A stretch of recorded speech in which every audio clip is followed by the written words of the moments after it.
네, 보장님들, 용꼬치의 멍톡 시간이 돌아왔습니다. 빠밤.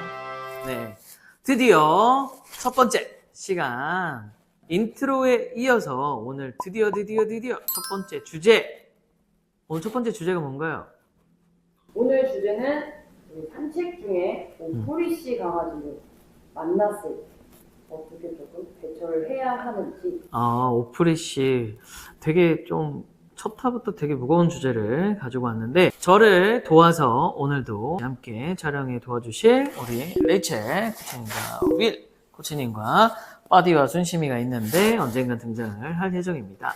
네, 그러면 시작을 본격적으로 해볼 건데 코치님들은 오프리시 안 하세요?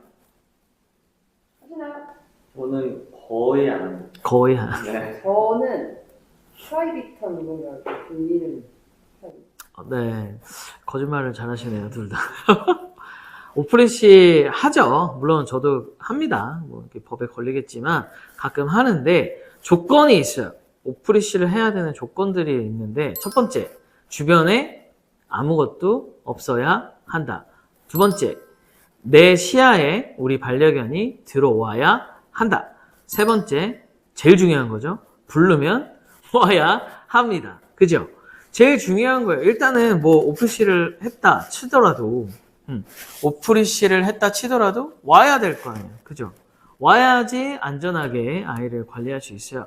그래서 우리가 제일 하지 말아야 될 오프리시 공간이 어디냐? 한강이나 그냥 작은 공원들 가다 보면 제가 이제 방문교육이나 이렇게 공원 산책들을 가다 보면 스팟이 있더라고요. 그러니까 좀 공원 내에 좀 넓은 공간이 있는 곳에서 오프리시로 좀 다니시는 분들이 생각보다 되게 많으세요. 근데 굉장히 위험합니다. 네, 정말. 물론 뭐 사고가 한 번도 일어나지 않았기 때문에 그거에 대해서 좀 경각심이 없으실 수는 있어요.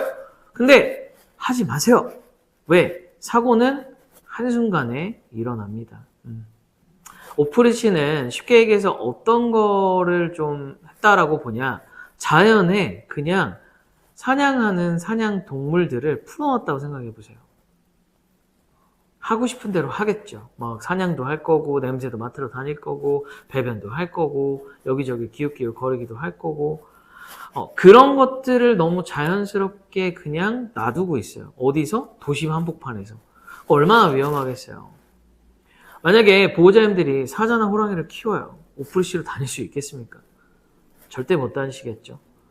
근데 우리 아이는 작으니까, 내가 키우는 반려견은 손바닥만 하고 귀여우니까 얘가 물면 뭐 얼마나 아프겠어? 라고 생각하시겠지만 그게 중요한 게 아니죠. 그 친구가 줄을 매고 있는 대형견이나 혹은 공격성이 좀 있는 친구한테 다가갔을 때 그때 사고가 날 수도 있는 거예요. 그럼 그때 가서 왜 공격성 있는 애를 산책 나왔냐 이렇게 따지실 건가요? 네, 말도 안 되는 소리죠. 본인이 잘못하신 거예요. 그런 것들은 다 잘못이에요. 누구 잘못? 보호자님 잘못입니다. 그냥 그렇게 생각하시고 절대 하지 않으시는 걸 추천드립니다. 내가 우리 아이를 오프리시를 하고 싶다. 집에서 그냥 오프리시 하고 있잖아요. 밖에 나갔을 때는 줄을 하시란 말이에요. 대신 넓은 곳에 가셨을 때 아이가 좀 뛰어놀게 하고 싶거나 좀 재밌는 뭔가 나랑 같이 뭔가 활동을 하고 싶다 하시면 자동줄이나 긴 줄을 가지고 가세요. 요즘에 자동줄 긴 것도 많고 10m, 20m 긴 줄도 되게 많아요. 그래서 그런 줄을 좀 이용하셔서 아이를 좀 자유롭게 돌아다니게 하는 거, 이게 오프리시보다 훨씬 안전하게 아이를 좀 이렇게 뭐라 해야 되죠? 핸들링 할 수 있다고 표현해야 되나요? 아이를 조금 더 편안하게 해줄 수 있으니까. 그리고 산책은요, 물론 아이랑 이제 우리 반려견이랑 운동을 하고 스트레스도 해소하고 운동도 하고 막 이런 것 때문에 이제 가긴 하지만 더 중요한 건 나하고 얼마나 행복하고 안전하고 편안하게 산책을 하느냐가 더 중요합니다. 네, 같이 하는 거예요. 우리 반려견을 위해서 산책을 하는 게 아니라 나도 좀 하루에 좀 이제 일을 하고 와서 좀 편안한 휴식을 위해서 바람도 좀 쐴 겸 우리 반려견과 함께 하는 거라고 좀 생각을 하시면 조금 더 오프리시에 대해서는 자제하는 게 좀 생기지 않을까라는 생각을 좀 하는데 제일 중요한 거는 그런 것 같아요. 그죠? 안전입니다. 오프리시를 하냐 안 하냐가 아니라 가장 중요한 건 안전이 가장 중요하다. 네. 뭐 대처법이라고 하면 간단하게 뭐 여러 가지를 들 수가 있겠죠. 근데 제일 중요한 건 오프리시 하는 친구들이 이제 뛰어오는 경우가 있어요. 그럴 때는 아이를 안아드는 거는 조금 비추천한다라고 보시면 되고, 대신에 작은 아이가 뛰어왔을 때는 안아드는 거 괜찮습니다. 좀 비슷한 크기나 좀 작은 아이가 뛰어올 때는 안아드는 거 괜찮고요. 좀 큰 중형견 이상의 큰 아이가 뛰어올 때는 잡아 올리시면 점프를 해서 오히려 물은 경우가 있어요. 그게 더 위험할 수 있기 때문에 들어 올리시는 것보다는 우리 반려견을 제 보호자님 등 뒤에나 옆에다가 바짝 붙여주시고, 주변에 있는 나무나 아니면 핸드백, 가방, 아니면 여러 가지 소지품을 이용해서 오지 못하도록 막아서는 거를 훨씬 더 추천을 드리긴 하는데, 아마 근데 그런 상황이 되면 잘 못하실 거예요. 힘들 거고 어려울 겁니다. 그래도 뭐 지키려면 어쩔 수 없죠. 그래서 들어 올리는 것보다는 아이를 좀 끌어안고 엎드리는 자세를 취한다거나, 대신에 이제 목이나 이런 데는 물리시면 안 되니까 이런 데 좀 보호하면서 하시거나, 절대 뒤돌아서 도망가시면 안 됩니다. 보통 어떻게 생각하세요? 코치님들 같은 경우는 만약에 오프리시 상대를 만났어요. 어떻게 하실 것 같으세요? 저는 실제로 한번 마주친 적이 있었는데, 네, 저희 바디를 제 뒤로 조금 세우고 못 오게 막았더니 좀 주춤하더라고요. 그래서 그 강아지 보호자분이 부르셔서 데리고 가서 조금 그래도 그나마 좀 안전하게 상황을 마무리했던 기억이 있습니다. 윌 코치님. 저도 만난 적이 있기는 한데, 저도 조금 짧게 잡고 그냥 제가 막아서면서 오는 강아지를 계속 뒤쪽으로 밀쳐서. 저는 생각보다 되게 많이 만나요. 네, 바닷가 갔을 때도 자주 만나고요. 제주도 둘이 이제 여행 가면서도 만난 적 있고, 어디 이상하게 바닷가 근처에는 풀린 애들이 되게 많거든요. 얼마 전에 강원도 갔을 때도 만났어요. 근데 거기 횟집에서 키우는 애들이었는데 한 3마리가 몰려다니거든요. 저는 근데 그건 있습니다. 무조건적으로 막 위협을 하거나 이런 것보다도 제가 막아서면서 아이를 살피긴 하죠. 그리고 이제 순시비자 같은 경우는 제 아이는 좀 크니까 조금 덜 하긴 한데, 마찬가지예요. 작던 크던 상관없이 그런 형태를 취해주시고, 조금 이렇게 아이를, 우리 반려견을 뒤쪽으로 좀 놓으면서 그런 형태를 취해주시는 걸 추천을 많이 드리긴 해요. 잘 안 되세요. 다시 한번 말씀드리지만 그냥 딱 봤을 때 멀리 보인다, 그냥 도망가시는 게 제일 좋습니다. 다 필요 없어요. 그냥 도망가세요. 그리고 여성분들 같은 경우는 내가 좀 자연이나 이렇게 뭐 좀 넓은 곳에 놀러 가는 경우에는 그런 경우가 있을 수 있잖아요. 그때는 후추 스프레이나 아니면 그 파츠 스프레이 있잖아요.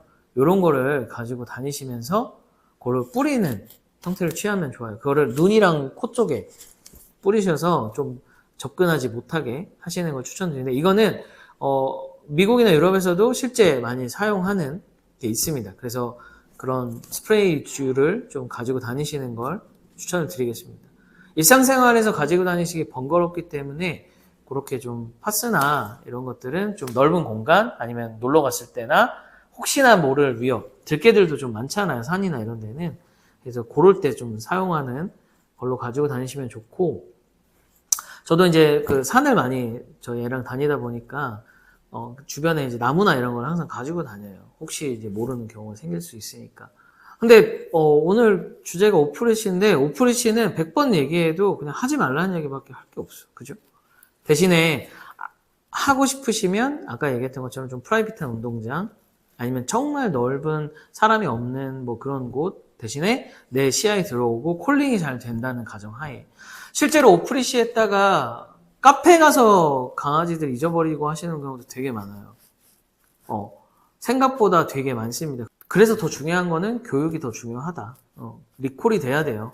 이게 오프리시를 하고 안 하고의 문제가 아니라 언제든지 우리 아이가 잊어버릴 수 있고 안전에 위배되고 교통사고 나는 경우도 너무 많죠.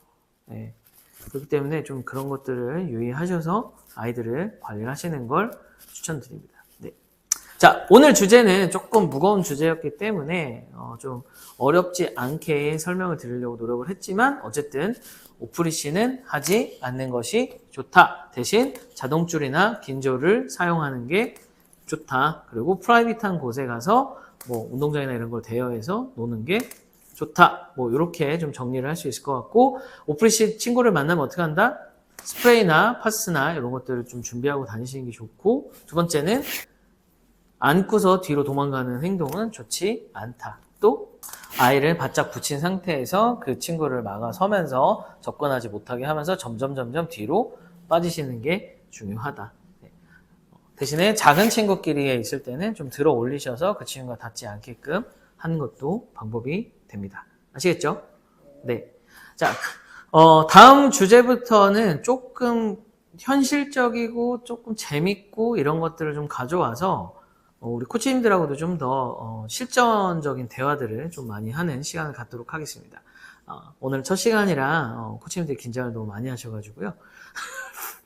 앞에서 굉장히 얼굴 표정이 별로예요. 이런 친구들하고 제가 일을 하고 있습니다. 자, 어쨌든 그렇기 때문에 오늘 첫 시간은 여기까지 할 거고 다음 시간에 더 재밌는 주제, 좋은 주제를 가지고 오도록 하겠습니다. 자, 그럼 지금까지 용코치의 멍톡! 멍톡이었고 다음 시간에 뵐게요. 안녕!